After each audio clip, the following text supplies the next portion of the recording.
Health savings accounts are a great option for millennials, and they've been actually gathering momentum as healthcare costs shift from your employer to you, the employee. Well, Kevin McKechnie, the executive director of the American Bankers Association's HSA Council, is here to explain why the coming expansion of HSAs is good for young Americans. Good morning, Kevin. Good morning, Alex. Thank you for having me on your show. Of course, it's great to have you on. So let's start with the very basics. For folks that may not know what an HSA is and how it can work for them, can you sort of outline that for us? I certainly can. Health savings accounts are tax advantage accounts from which you pay for routine medical expenses. They're paired with qualifying high deductible health plans.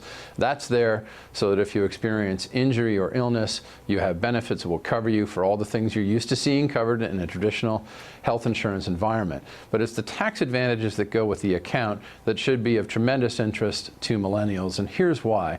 The workforce, as you know, is shrinking. There are many fewer people actively working than there were before, which means they're not contributing to all of the entitlement programs that are there for when you retire. Fidelity Investment says you're going to need about $262,000 to pay for the things in retirement that Medicare doesn't pay for. So the question is, how do you aggregate those kind of funds? Well, you do it in a tax-advantaged account like an HSA. It's the only kind of account in America that does that, and it gives you the advantages you need to save over time for those huge expenses in retirement. Okay, and so there's a lot of talk about reforming the Affordable Care Act, and how do HSAs play into that?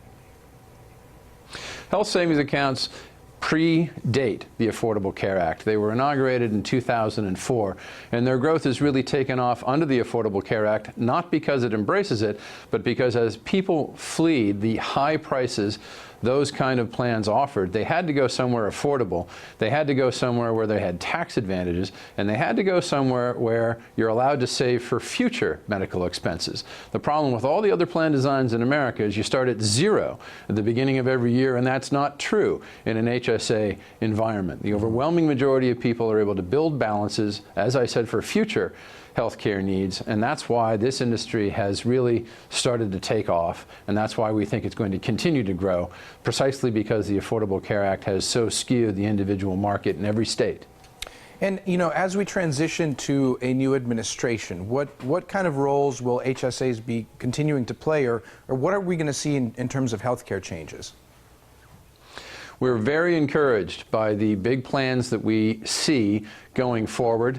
Senator Hatch, Congressman Paulson have always had what we consider the gold standard in HSA expansion bills, but incoming nominee for HHS Secretary Dr. Tom Price likes the same kind of benefits that Hatch Paulson have long embraced. So, of course, does Dr. Ben Carson. It's always a good thing to take advice from a neurosurgeon certified at Johns Hopkins. We did. We want to help these people inaugurate a new kind of HSA that has expanded ability to pay for a variety of different things and that has enhanced ability to contribute to the account. We don't see a need for less money in health insurance. We see a need for more. So we have to enhance the kind of savings that are available in an HSA and get more people able to have them. That means following the Hatch, Paulson, Price, Carson strategy for enabling more Americans to have access to them. Well, Kevin, as with everything, you know, it's very important to be well educated and know all of your options. If people want to learn a little bit more and make sure that they have their arms fully around this, where can they go?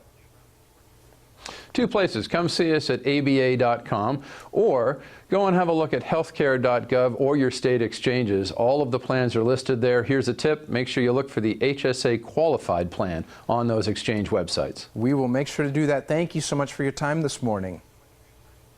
Thank you for having me, Alex. Absolutely. Stay right where you are. Morning Blend will be right back.